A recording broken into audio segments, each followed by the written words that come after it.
Hey, welcome back. It's good to see you all. I wish I could see you actually, but good to see you all through the screen, I guess. We're going to finish up talking about Othello Act 5, and this is Scene 2, or Part 2, but before we go into the last part, I want to talk about domestic violence.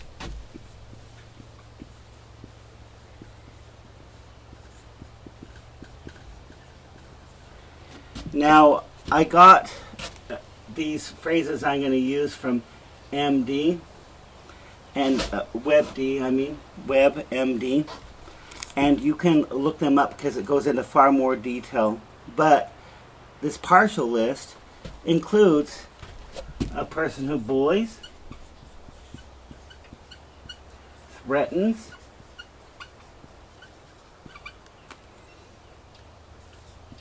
this is my favorite one, accusing you of having an affair,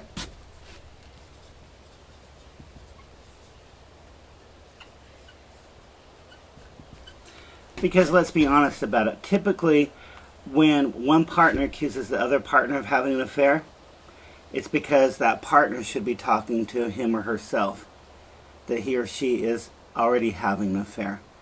This is especially true if you are not having an affair. It's your partner confessing, I'm guilty of being disloyal to you and unfaithful. Another one is controls.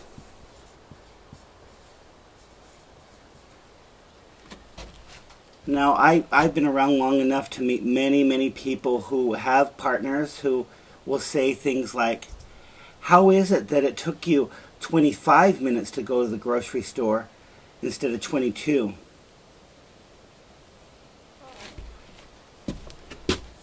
Criticize. I was in a very unhealthy relationship where my partner, my now ex-wife, criticized me all the time and told me, you do nothing. Can you imagine? It makes me laugh. She's no longer my wife. But as you get told that over and over and over again, you start to think, well, maybe it's true. Maybe I do nothing. Okay, so bullying, threatening, accusing you of having an affair, controlling you, criticizing you. Oh, and this is one of the best. When the person gets out of control, the blame is on you. Well, if you made me do this. You made me do this. I'll have to go over here to this side of the board. Another sign of a domestic abuser is tells you what to wear and how to look. Can you imagine if you can control someone down to that level where you say, no, you need to wear blah blah blah tonight or today. And then we have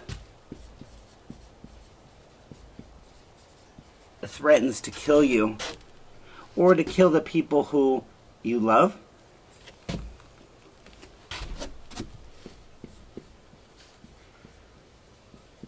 Isolate you.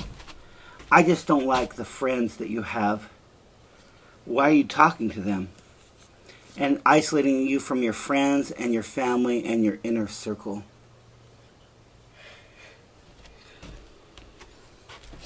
This is a good one.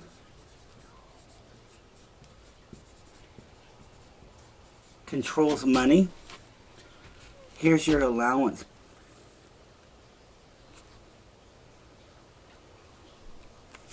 Can you imagine that? You're an adult. You're an adult and somebody is telling you you have an allowance. Yeah, I think that's probably a problem.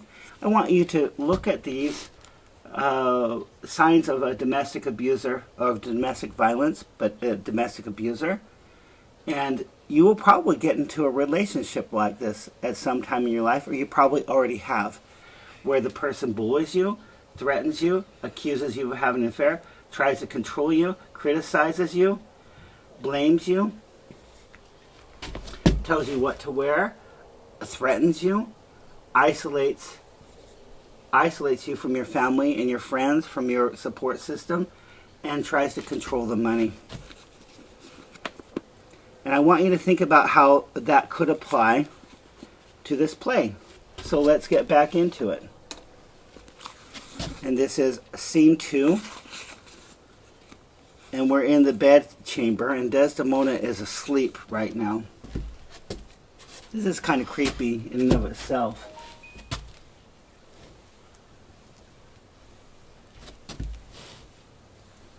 I once dated a person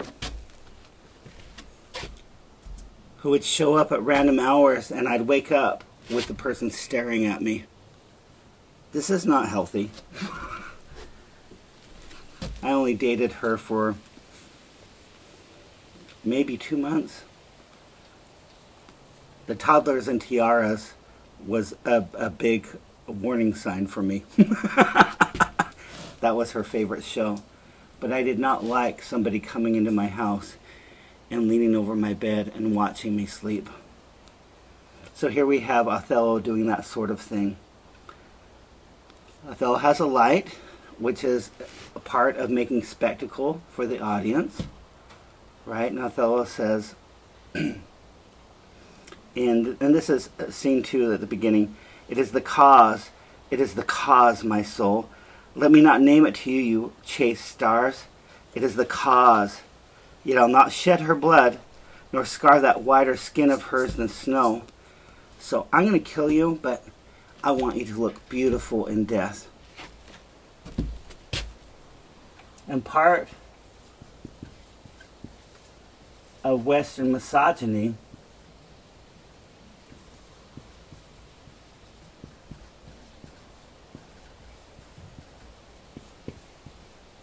is this idea that women look most beautiful when they're dead. So he doesn't want to shed her blood. He doesn't want to harm her beauty, because she's going to look better than that when she's dead. And smooth as monumental alabaster, that's her skin. Yet she must die, else she'll betray more men. Which is very funny. I'm only going to kill you to protect other people. Now, with a dictator, it's possible you might want to kill a dictator to protect the people. But in a relationship, come on now. Put out the light, and then put out the light. If I quench thee, thou flaming minister, I can again thy former light restore. I'll make you pure in death. Should I repent me but once, put out thy light, thou cunningness pattern of excelling nature. You're so beautiful, right? I know not where is that Promethean heat that can light the room. When I have plucked the rose, I cannot give it vital growth again, and needs but wither. I'll smell thee on the tree. This is kind of creepy. You know, when I cut a rose off, it stops growing, but I can smell it. And once I kill you, I can smell you too. How beautiful you are. And then he kisses her in her sleep. And then takes a step back. Oh, balmy breath that does almost persuade justice to break her sword. One more, and he kisses her again. I love your breath. And you know, when people get together, whether they're dating, when they date and mate, the germs in their mouth actually mimic each other after a very short period, maybe 1 or 2 weeks. This is why oftentimes when people start a new relationship, that one of them gets sick, because you're sharing your bacteria. One more. But thus when thou art dead, and I will kill thee, and I will love thee after. One more, and he kisses her again. And that's the last one. So sweet was never so fatal. And then he starts to cry, I must weep, but they are cruel tears, the sorrows heavenly, It strikes where it does love. Okay. If you're planning on murdering your wife or your partner, and you feel regret while you're planning on doing it, is that heavenly? No, that is upside down. It is Othello embracing what Iago has done, which has made everything that's beautiful ugly. And she wakes. And Desdemona, of course, she's been being kissed repeatedly. Othello, who's there? Othello? Aye, Desdemona. Will you come to bed, my lord? She has no idea she's about to die. And he asked this very theological Christian question. Have you prayed tonight, Desdemona? He is not a Christian, okay? He's never pretended to be a Christian. But the idea is if you've prayed for forgiveness so that you don't go to hell. So somehow we have here a black man who is a Muslim worrying about his wife who is going to kill, about her salvation. That would be Shakespeare patronizing the audience. Because let's be frank about this. If you're going to kill someone, do you really care if they go to hell or if they go to heaven?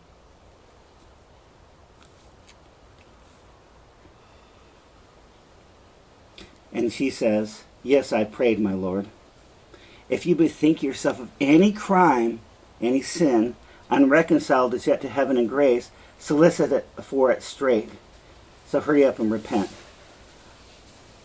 And Desdemona is waking up out of sleep and is confused because she is innocent. She is the seven virtues combined. Alack, my lord, what may you mean by that? Well, do it and be brief. I will walk by. And then he says to the audience, I would not kill thy unprepared spirit.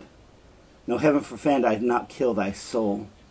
It's okay to kill the body, but not the soul. And Desdemona overhears this. Talk of killing? Aye, I do. Then heaven have mercy on me. Amen. Which means I agree, right? With all my heart. And Desdemona says, if you say so, I hope you will not kill me. Huh.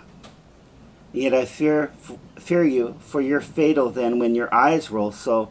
Why should I fear? I know not, since guiltless I know not, but yet I fear. And like a father confessor, he tells her, think on thy sins. So he's accusing her of being unfaithful, right? He is a classic domestic abuser. And Desdemona says, they are loves I bear to you. Aye, and for that thou diest. And Desdemona argues, that death is unnatural that kills for loving. Alas, why gnaw you so on your nether lip? Because Othello's like this. Because he's trying to restrain himself prior to his murder. Some bloody passion shakes your very frame. These are portents. These are signs of what is going to happen. But yet I hope that they do not point to me. Peace and be still. Now this is the man who said in Act 1, why don't you listen to your daughter first before you accuse me of seducing her through witchcraft? And now he's telling her, shut up.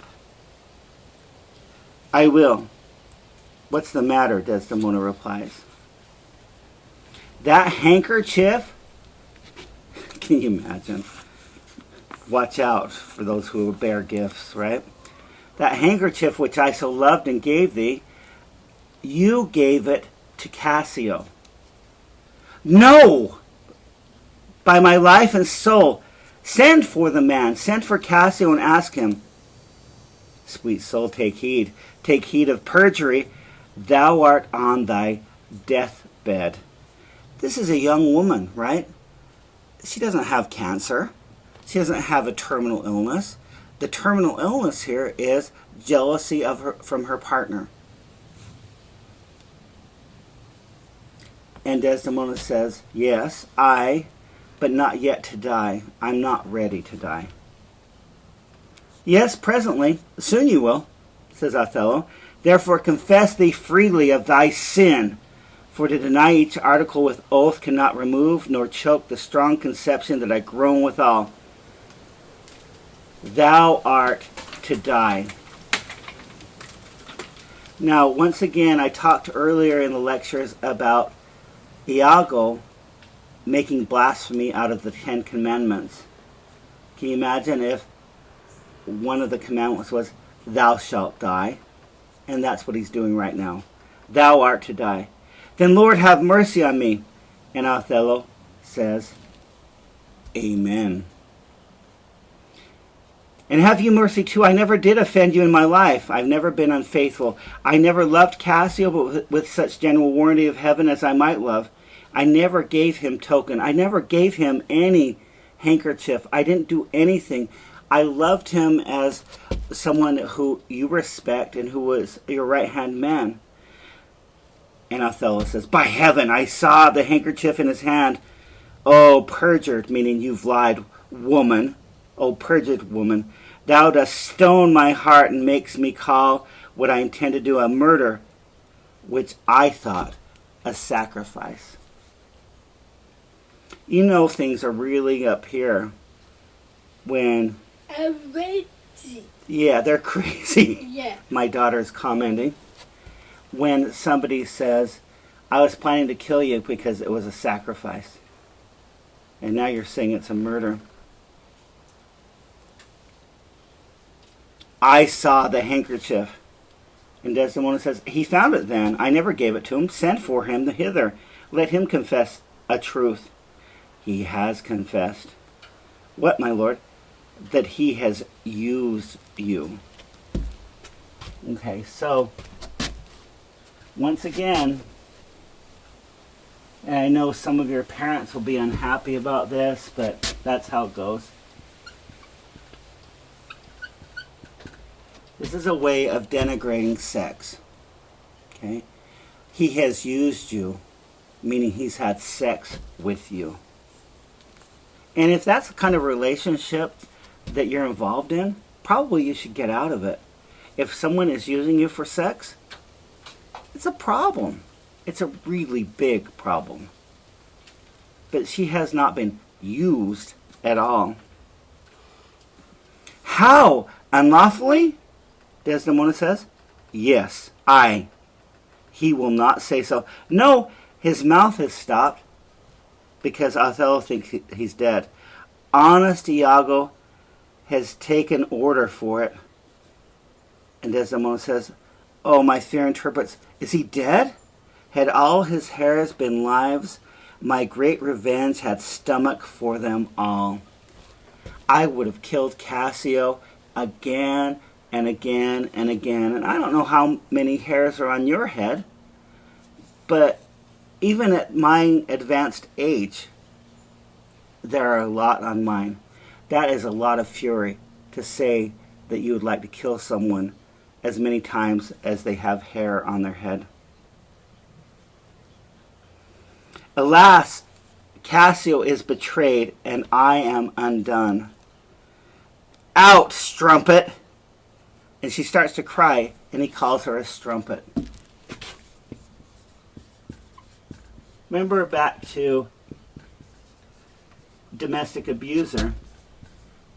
If the person you're with is calling you names like whore, which is what strumpet means, there's a problem going on.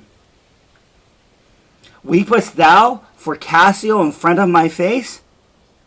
And Desdemona says, banish me, but kill me not. Throw me out of the kingdom. Banishment was considered a death penalty back in the Middle Ages and in the Renaissance.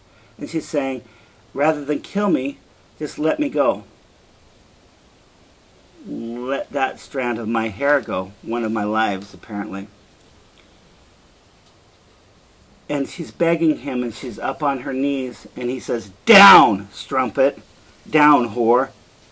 And Desdemona proposes an alternative plan. Kill me tomorrow, and let me live tonight. Nay, if you strive. And Desdemona says, okay, well, if not tomorrow, wait half an hour. He says, and Othello says, being done. There's no pause. But wait while I say one prayer. It is too late, and he smothers her. Can you imagine? She's begging for her life.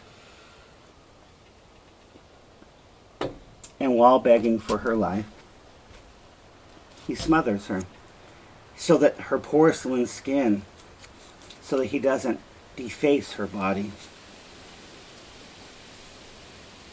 And Desdemona, while she's being struggled, cries out, "O Lord, Lord, Lord," which can have double meaning here.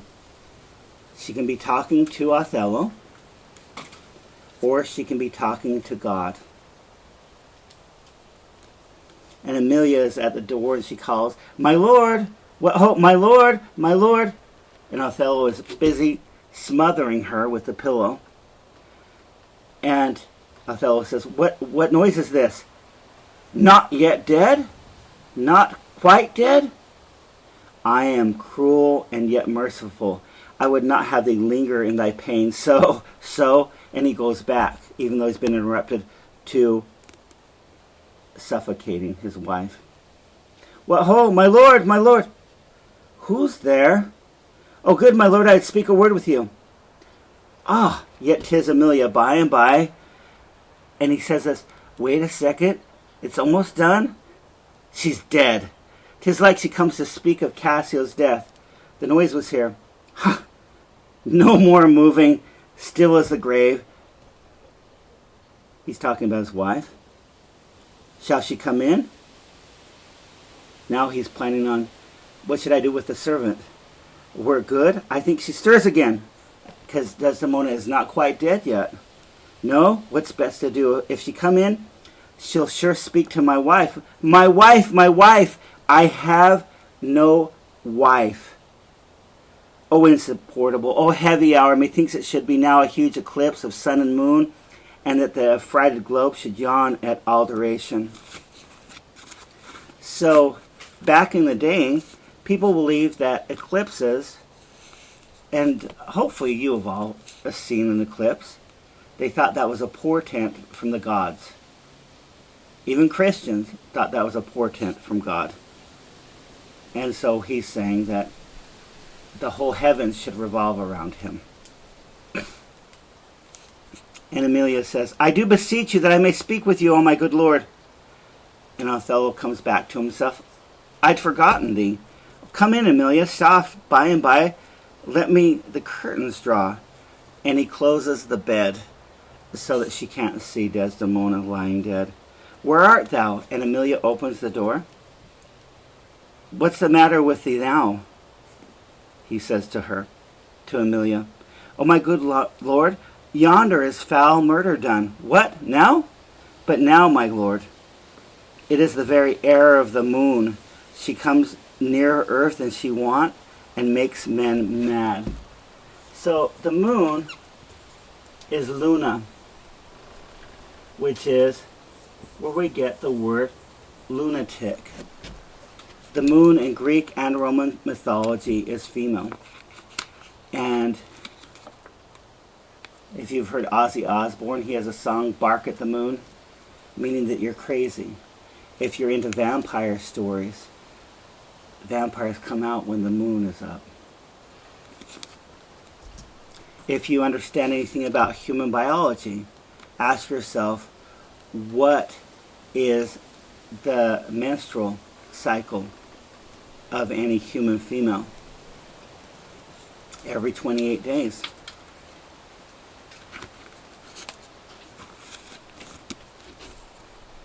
And so, right off the bat, there is this connotation that women are crazy because their bodies follow the moon.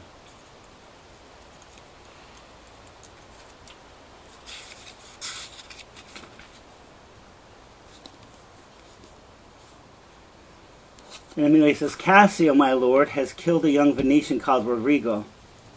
Rodrigo killed? And Cassio killed? No. And here Othello is going to be disappointed. Cassio is not killed. Not Cassio killed?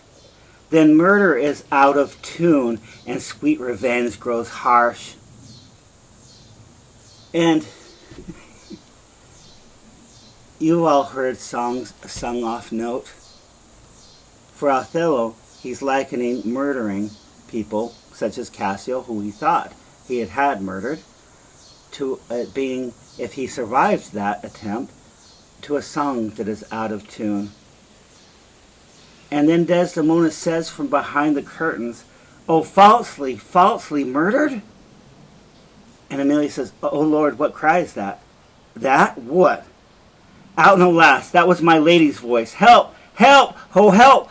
Oh, lady, speak again. Sweet Desdemona, oh, sweet mistress, speak." And Desdemona's words, "A guiltless death." And if you think back to the crucifixion of Jesus,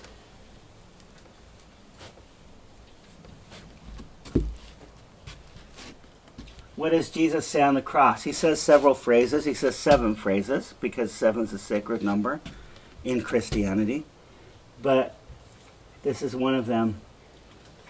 "O Abba," Abba, which means Father, "forgive them, for they know not what they do." So even as he is suffering on the cross, he's asking forgiveness for the people who have murdered him. The same thing's going to happen in this play.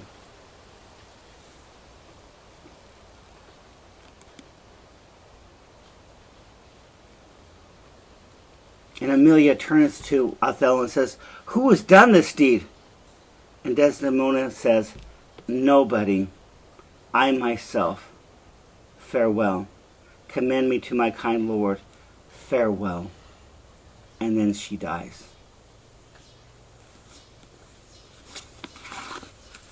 So she doesn't even implicate her husband, because why? She loves him. She loves him. And she has been sacrificed on the altar, or on the bed, of her love for him. Why? Because he is full of jealousy. And then Othello plays the dummy. "Why, how should she be murdered?" And Emilia says, "Alas, who knows? You heard her say herself, it was not I. I didn't murder her. She said so. I must needs report the truth. She's like a liar gone to burning hell. 'Twas I that killed her." And then he takes responsibility. And Emilia says, "Oh, the more angel she, and you, the blacker devil." So we can go back to the racism inherent in this play, where Othello is now called the blacker devil. I want to ask you, I'm not saying he's not a devil, but who is behind his actions? And it doesn't make him innocent because he's forfeited his loyalty and judgment. But Iago is the one who's encouraged him to do it. And Othello says, "She turned to following, and she was a whore."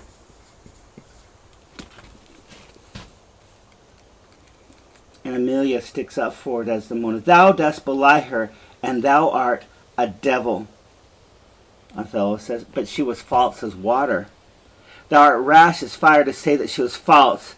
Oh, she was heavenly true." And Othello, after calling her a whore, says to Emilia, let me get this right, Cassio did top her.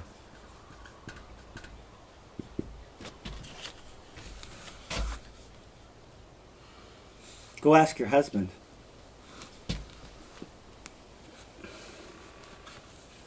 Now this is a very polite way that says Cassio was on top of Desdemona and not trying to protect her. Okay? But then Othello hasn't ever seen that because it's never happened. And then he tells Amelia, go ask your husband about it. Ask thy husband else. Oh, I were damned beneath all depth in hell, but that I did proceed upon just grounds to this extremity. Iago, thy husband, knew it all. My husband? Thy husband. That she was false to wedlock? That she was unfaithful? Ay, with Cassio. Nay, she had been true. If heaven would make me such another world of one entire and perfect chrysolite, I would not have sold her for it. And Amelia, who is at sometimes very insightful, but right now she can't believe it. My husband? Aye, 'twas he that told me first. An honest man he is, and he hates the slime that sticks on filthy deeds. My husband? What needs this iterance, woman? I say, thy husband. Oh, mistress, villainy has made mocks with love. My husband say that she was false? Amelia knows that Iago is kind of a man whore. He's never been faithful to her. And yet here is General Othello putting all of his faith in her husband. He, woman, I say thy husband, dost understand the word? Don't you understand what husband means? Come on now. Really? My friend, thy husband, honest Iago, meaning virtuous Iago. If he say so, may his pernicious soul rot half a grain a day. He lies to the heart. She was too fond of her, most filthy bargain. So she wishes her husband to rot in hell. But just a little bit at a time. What is it? Half a grain a day. Ha! And Amelia says, do thy worst. This deed of thine is no more worthy of heaven than thou wast worthy of her. Do whatever you want. You were never worthy of her, and you're not worthy of heaven. Peace! Your best. Meaning, shut up. And Amelia says, thou hast not half the power to do me harm as I have to be hurt. O ghoul, O dolt, as ignorant as dirt, thou hast done a deed I care not for thy sword. I'll make thee known, though I lost 20 lives. Help! Help! Oh, help! The Moor has killed my mistress. Murder! Murder! And Montano and Graziano and Iago enter, and others. And Montano, what's the matter? How now, General? What's going on? What's up, dude? And Amelia says, oh, are you come, Iago? You've done well that men must lay their murders on your neck. So she's standing up to her husband now for the first time in the play. And Graziano says, what's the matter? Disprove this villain. If thou beest a man, so if you're a man, going back to this idea of, are you really a man? Or are you not a man? And it's the most harsh thing Amelia can throw out. If you're really a man, he says thou toldst him that his wife was false. I know thou didst not. You are not such a villain. Speak, for my heart is full. I told him what I thought, and I told no more than what he found himself was apt and true. But did you ever tell him she was false, that she was unfaithful? Yeah, I did. You told a lie, an odious, damned lie. Upon my soul a lie, a wicked lie. She false with Cassio? Did you say with Cassio? With Cassio, mistress. Go to. Charm your tongue. So Iago is acting, par for the course. Shut up and get out of here. Go to. Charm thy tongue. Stop speaking. I will not charm my tongue. I am bound to speak.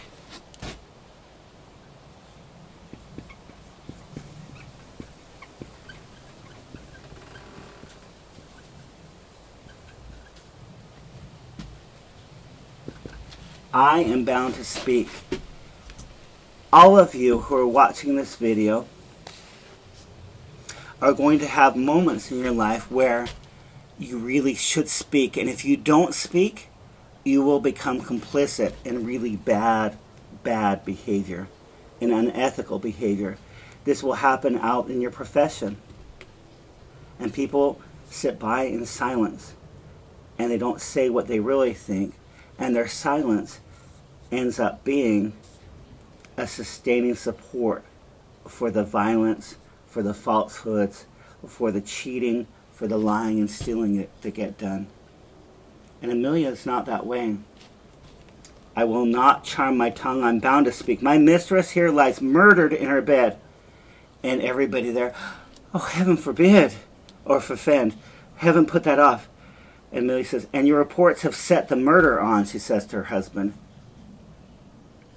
And Othello tells the crowd, nay, stare not, masters, it is true indeed. And Graziano says, 'tis a strange truth. Montano says, oh, monstrous act. And Amelia says, villainy, villainy, villainy. I think upon it, I smell it, villainy. I thought so then, I will kill myself for grief. Oh, villainy, villainy. And Iago says to his wife, what, are you crazy? Because Iago thinks that he's got everything worked out so that he can assume Cassio's position, right? I charge you, get you home. Once again, he tells her to go away. And Amelia says, good gentlemen, let me have leave to speak. Once again, let me speak. 'Tis proper I obey him, my husband, but not now. Perchance, Iago, I will never go home. I don't know if I'm going to listen to you ever again. And Othello finally gets that he's been manipulated. Oh! And he falls on the bed by his dead wife, Desdemona. And Amelia says, nay, lay thee down and roar, for thou hast killed the sweetest innocent that ever did lift up an eye. And Othello says, oh, she was foul. So he goes back and he gets off the bed. I scarce did know her uncle. There lies your niece, whose breath and deed these hands have newly stopped. I know this act shows horrible and grim. And Graziano, poor Desdemona, I'm glad your father is dead. Thy match was mortal to him, and pure grief shore his old thread in twain. Did he live now, this sight would make him do a desperate turn, yea, curse his better angel from his side, and fall to reprobation. So Graziano is saying, if your father hadn't died of a broken heart by your interracial, interfaith marriage, and he has already died, he would start the killing. Because he would curse his better angel from his side. Now Abraham Lincoln, who was self-taught and taught himself law and was very well read, he called in one of his famous speeches on the better angels of our nature. And he was echoing Shakespeare. Graziano's observation that her father would have cursed his better angel. Think about the cartoons where you have the devil on one side and the angel on the other. Go ahead and do it. It'll be okay. I don't think you want to do that. That would hurt people. You're going to be fine. They deserve it. Okay? And Othello says, 'tis pitiful, but yet Iago knows that she with Cassio has the act of shame.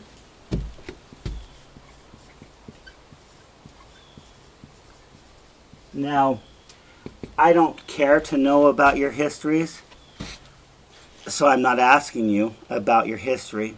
I do want you to reflect on the idea that having sex or making love, which is how I prefer to call it, with somebody you love is an act of shame.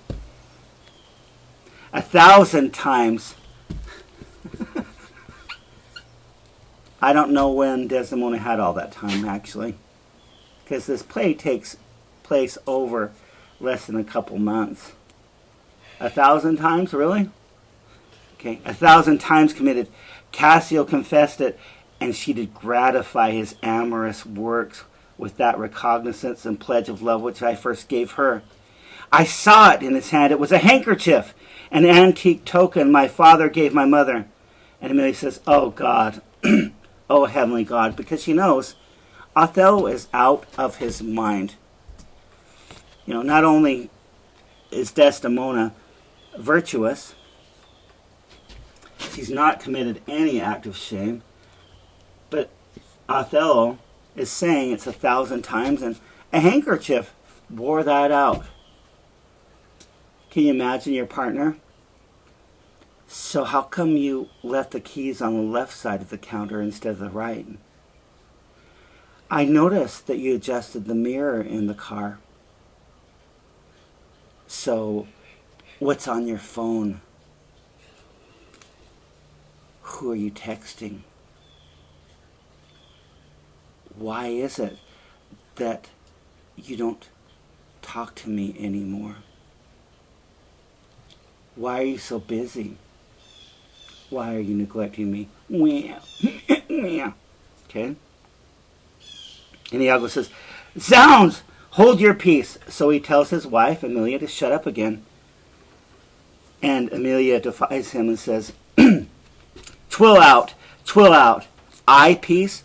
All of this is going to come out and I will not shut my mouth. I peace? Absolutely not. No, I will speak as liberal as the north. Let heaven and men and devils, let them all cry shame against me. Yet I will speak. Iago says, be wise and get you home. So, in this time frame, the idea was that the man is in charge, period, of the person he's married to. And you're wise if you listen to your husband. I grew up in a culture where women were sworn to obey their husbands. Can you imagine that? I remember back when because I was a missionary from the time I was 19 until I was 20, and I came home one day from school after I'd gotten back, and I told my mom, I do not want to be the head of the household. I want to find someone who is my equal. And my own mother told me, good luck with that, Warren. She didn't believe it was possible. Why? Because she had been indoctrinated into a culture that told her that no matter how terrible my father was, she needed to obey. Be wise and get you home. And Amelia stands up and says, I will not. And Iago takes out, remember what we talked about with domestic abuse? Takes out his sword to threaten her. And Graziano says, your sword upon a woman? And Amelia looks at Othello and says, O thou stupid Moor, dual Moor, that handkerchief thou speakest of, I found by fortune, and I did give it to my husband. For often, with a solemn earnestness, more than indeed belonged to such a trifle, he begged of me to steal it. And Iago calls her, what of course?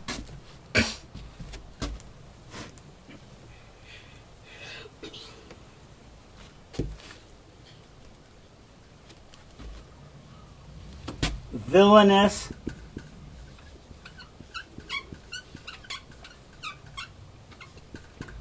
whore. And Amelia looks at Othello and says, she give it Cassio? No less, I found it, and I did give it to my husband. Filth! Thou liest. And Amelia stands up to her husband, who is this personification of evil, and says, by heaven, I swear to God, I do not lie. I do not, gentlemen. Oh, murderous coxcomb, what should such a fool do with so good a wife? And so she calls Othello a murderer. Are there no stones in heaven, Othello says, but what serves for the thunder? Precious villain! And he runs at Iago. He's finally convinced that Iago has betrayed him, but he's disarmed. While he's being disarmed, however, Iago takes the moment to kill his wife. So Amelia's dead now. The woman falls, sure he has killed his wife. And Amelia, in her dying words, says, I, oh lay me by my mistress' side. So put me on an altar of innocence beside Desdemona and Graziano. He's gone, but his wife is killed. Because why? Once Iago has killed his wife, he runs away like any coward would do. And Montana says, "'Tis a notorious villain. Take you this weapon which I have here recovered from the Moor." I took his sword away from him. "Come, guard the door. Let him not pass, but kill him. All after that same villain, for 'tis a damned slave." So he is calling Iago a slave, which in this parlance means human filth.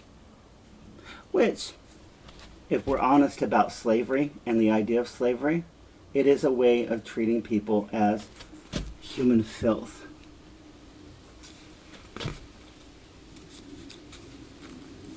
So Montano leaves, and we only have Othello there, and Emilia's still dying. I am not valiant either, but every puny whipster gets my sword. I can't believe they took my sword away.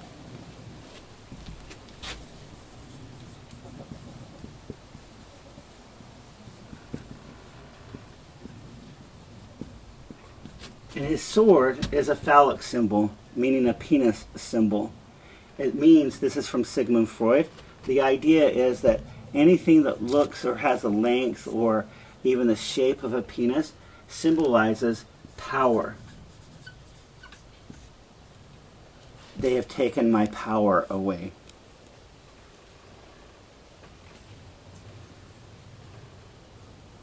And then Othello says, "But why should honor outlive honesty? Let it all go." And Emilia says, "What did thy song bode, lady? Hark, canst thou hear me?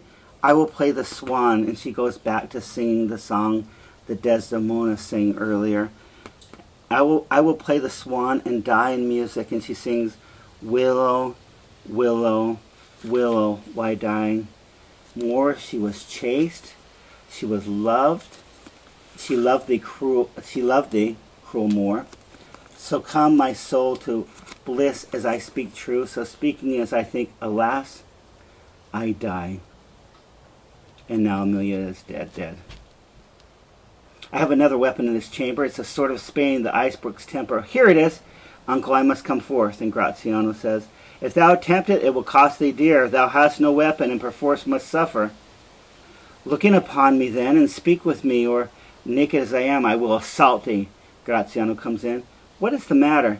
"Behold, I have a weapon. I've reclaimed my phallic power. A better never did itself sustain upon a soldier's thigh. A better sword never was better on a soldier's thigh. I've seen the day that with this little arm and this good sword I have made my way through more impediments than 20 times your stop. But O vain boast, who can control his fate?"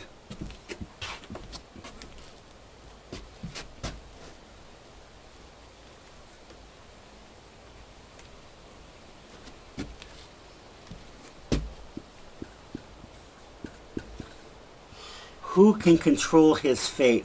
This is an idea that dates back to Greek times. Who is in charge of you? Do you really have free will? Or is everything that you do planned out for you? There is still a very strong belief in fate in our American culture, in our Western culture. As my second oldest sister used to tell me, I think that everything that's happened in my life was planned by God. And I would look at her and think, you are a crazy person. How could you believe that everything was controlled by a loving God? And yet people continue to believe that. And maybe you are one of them. But this is a question that Shakespeare is raising. Do you have free will? Or is everything according to fate? "'Tis not so now, but not afraid, though you do see me weaponed. Here is my journey's end. Here is my button, very seermark of my utmost cell. Do you go back dismayed? 'Tis a lost fear. Man but a rush against Othello's breast, and he retires. Where should Othello go? Now how dost thou look now, O ill-starred wench? Pale as thy smock, when we shall meet at Compt, this look of thine will hurl my soul from heaven, and fiends will snatch at it. And he goes back to Desdemona after he's driven Graziano off. Cold, cold, my girl, even like thy chastity. You know, and if any of you have ever touched a person's body who is dead, it comes down to room temperature. And so their body feels cold. A typical temperature is 98.6. The way that we've structured our environment nowadays, if you have a person who's dead, their body is about 72 degrees. It's a big difference between 98.6 and 72 degrees. Even back then, before they had air conditioning, the castles were cold. People had to wear things. And inside the castles, it would be in the 50s or 60s. And so bodies get cold fast. O cursed, cursed slave, whip me, ye devil, from the possession of this heavenly sight. Blow me about in winds, roast me in sulfur, wash me in steep down gulfs of liquid fire. Oh, Desdemona dead, Desdemona dead, oh. And Ludovico, Montano, and Iago, who is imprisoned now, he's in cuffs. And officers come in, and Cassio comes in on a gurney. Where is this rash and most unfortunate man? And Othello says, that's he that was Othello. Here I am.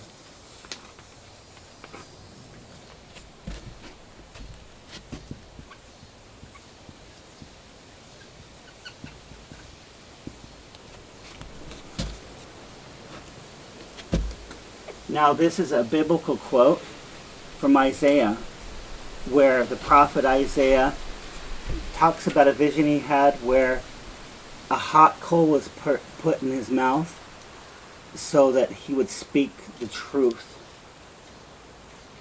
And that hot coal was put in his mouth by God.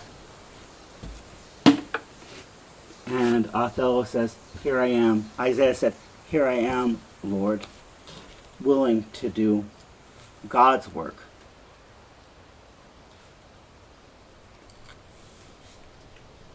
Ludovico says, where is that viper? Bring the villain forth. I look down towards his feet, but that's a fable. As thou beest a devil, I cannot kill thee. And Othello goes after Iago and wounds him. Ludovico wrenches his sword from him, and they disarm Othello.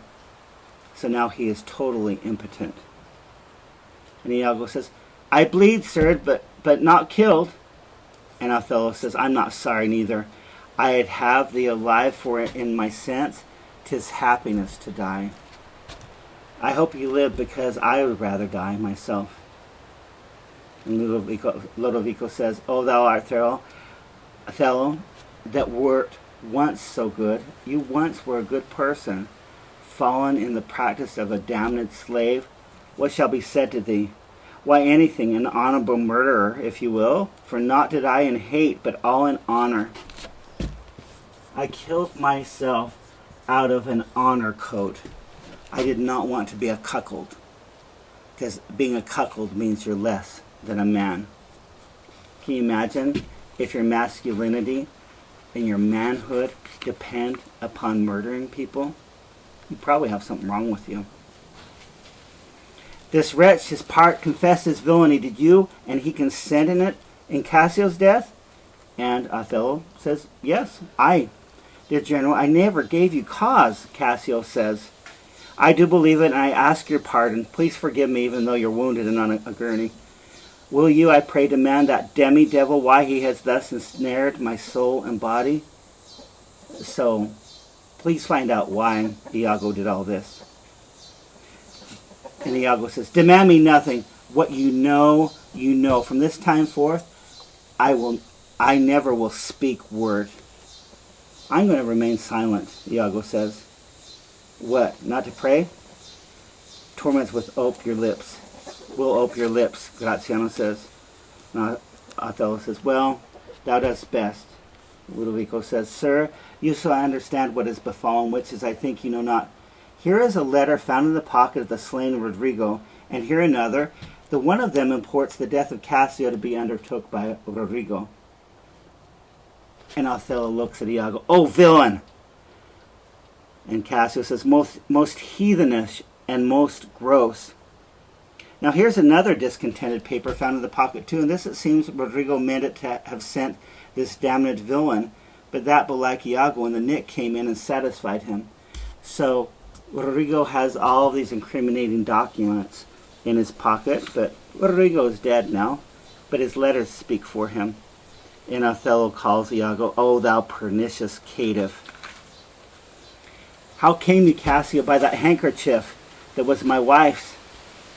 And Cassio tells the truth. "I found it in my chamber, in my bedroom." And he himself confessed, but now that there he dropped it for a special purpose, which wrought his desire. And Othello says, "Oh, fool, fool, fool."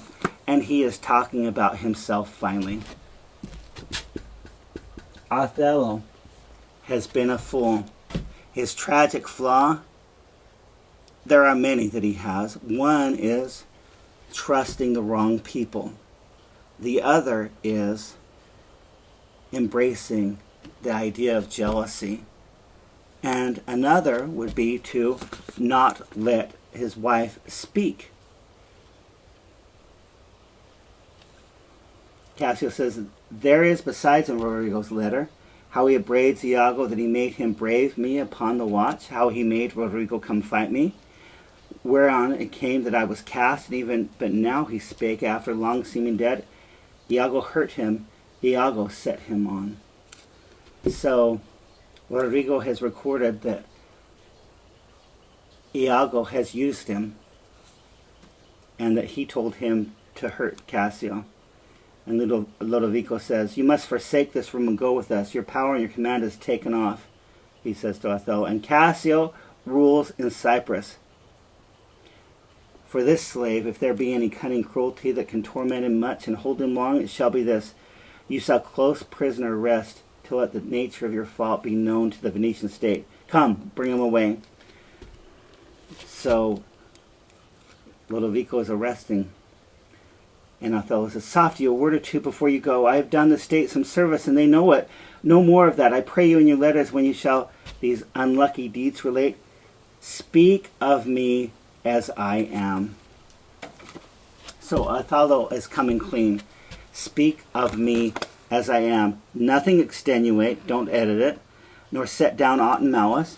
Then must you speak of one that loved wisely, but not too well. Now, I think this is a big stretch.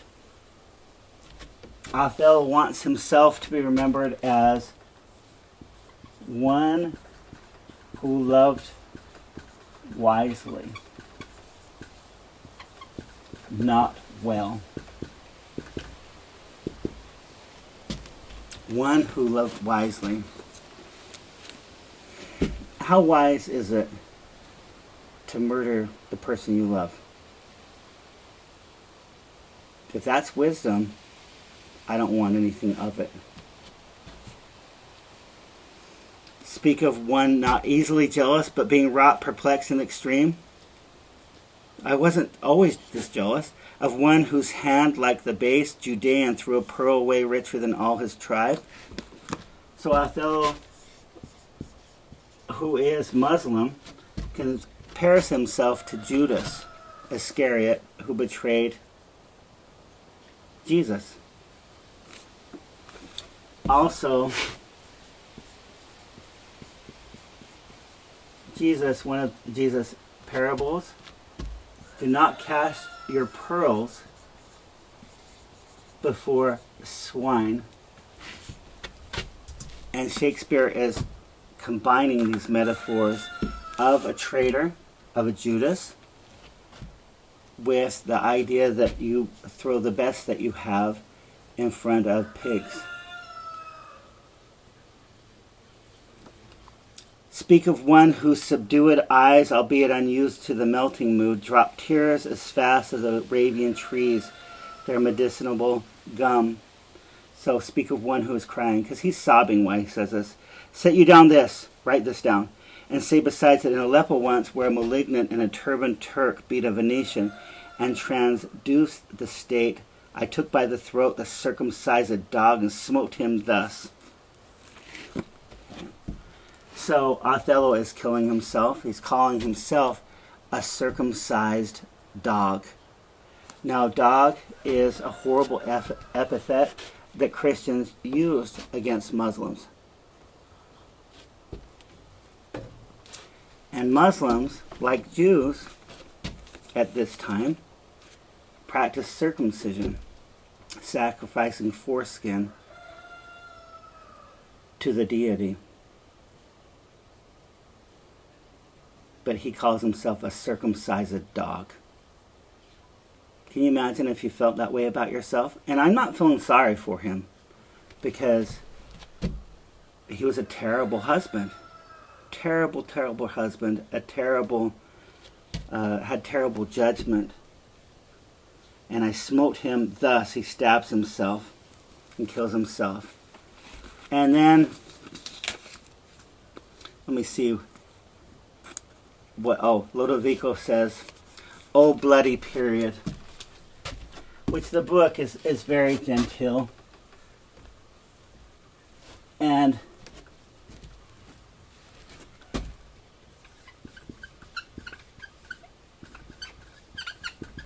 the book will say that period is this, the period at the end of the sentence. Shakespeare, though, is playing with two terms. A period you put at the sentence and a period that females have. And Lodovico is saying that this is a bloody period. Heavy Menzies right here. Maybe more misogyny? Graziano, all that spoke is marred. And Othello, as he's dying, says, "I kissed thee ere I killed thee. No way but this, killing myself to die upon a kiss." And he falls on the bed by Desdemona and dies right there. Cassio says, "This I did fear, but thought he had no weapon, for he was great of heart." And Lodovico says to Iago, "O Spartan dog, more fell than anguish, hunger, or the sea, look on the tragic loading of this bed. This is your work. The object poisons sight, let it be hidden. Graziano, keep the house and seize upon the fortunes of the Moor, for they succeed on you. To you, Lord Governor, remains the censure of the hellish villain." So, Cassio, you can decide what to do with Iago. The time, the place, the torture, oh, enforce it. Myself will straight aboard to this board, and to the state this heavy act with heavy heart relate.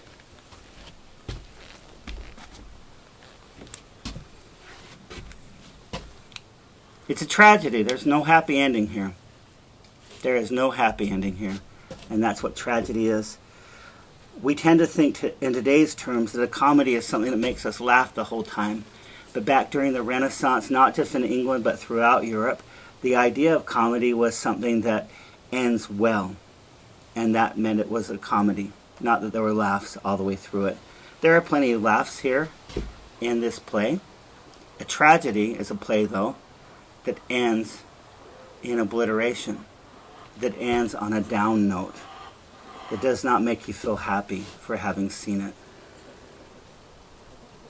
I hope you enjoyed the play. I hope you think about it more, and I hope that you have learned to understand Shakespeare a little bit more, and that you can see that Shakespeare had insight into human minds and into human behavior. I believe he was a psychologist before psychology actually happened. And I hope that you can see how this play is relevant to today. And I wish for all of you that you never entrust an Iago. Thank you.